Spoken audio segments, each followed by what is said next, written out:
So, I'll pick up where I left off. My van has been giving me difficulty. I considered not driving, but I was convinced to go by my family. I drove 8 straight hours, never turning my van off, and arrived here at Sleepy Bear Campground a couple minutes ago. Excuse me. It is my first time both at this venue as well as the campground. It is now Sunday. The weekend has been memorable, though not how I expected it to be. Clam is always memorable, and the experiences contained therein always bring me to a better frame of mind, but this weekend has been singular. I tried to sell lemonade and lemon bars I made, but after an hour my shade flew away, and I just threw everything haphazardly back into the van, destroying it hoarder style, and proceeded to walk around like I always do.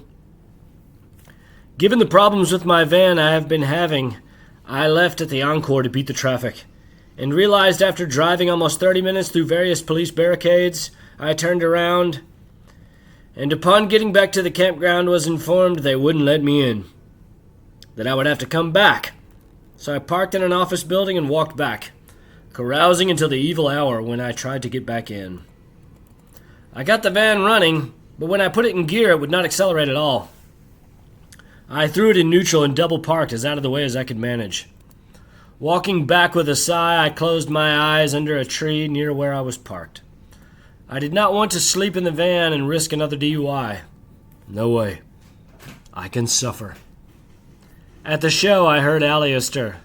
He said, "You would walk away from all this?" I meant well!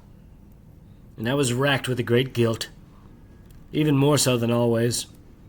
Sitting with these cool guys at the fire, I bought a balloon and heard her say, "This guy parties, he's huffing gas." Closing my eyes under the tree, I tried my best to settle my drug-addled mind, but I was restless. Staring into the depths, a radiant vision of beauty visited me.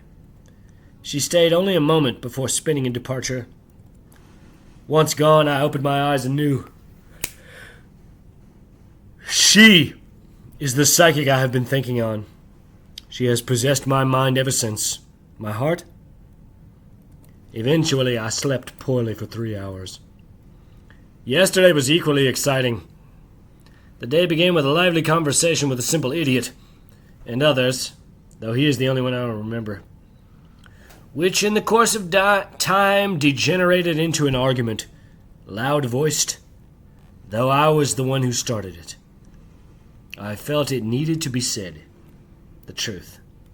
The guy, short stature, long brown hair, glasses, forgettable, if you can forget an ass, first espoused a token of pride that he had watched every season of NCIS, to which I required if he hated himself afterwards, and we all had a good chuckle.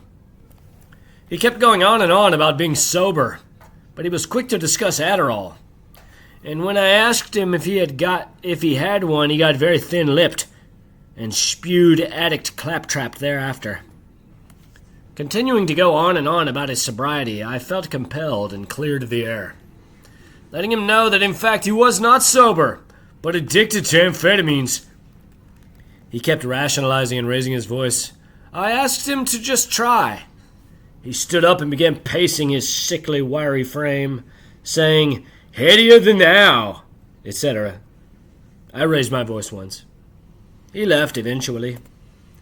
I don't bestow from on high pretension. I have my demons. I lay no claim to sobriety. To quote Socrates, he thinks he knows something which he does not know, namely, the lie that he is sober. I only told him that as we age, we can have different, more mature relationships with substances. That perhaps 10 years in is enough. He should try to have a drink. That NA, AA, etc. becomes its own yoke, which stifles and defines any person as much or even more than their abuse. And true, sobriety always trumps drug abuse. But the catechisms, tenets of these psychological temples will in due time mutate into their own addictions. This unfortunate fool is a perfect example, having convinced himself he is sober because his speed comes from the pharmacy, and he no longer drinks, but he is lost. I did not want to upset him, but he's an ass, and being hungover, I had little patience for such narrow justifications. The day progressed. I went to the parking lot around 3 p.m. She emerged soon after.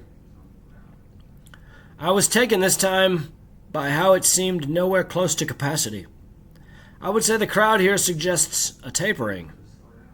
These are the first shows I have seen since Halloween 21. 3 full years, no shows. A pity. But the energy was wider than I remember.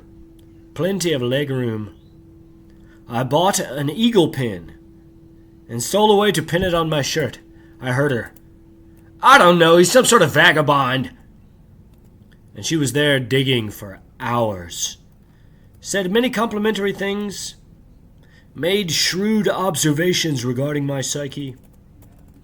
Walking into the venue, a girl looked wide-eyed at me and said, "Anybody ever tell you look like Christian Bale?" To which I replied, "I'll take it, thanks." A nice compliment from a beautiful woman.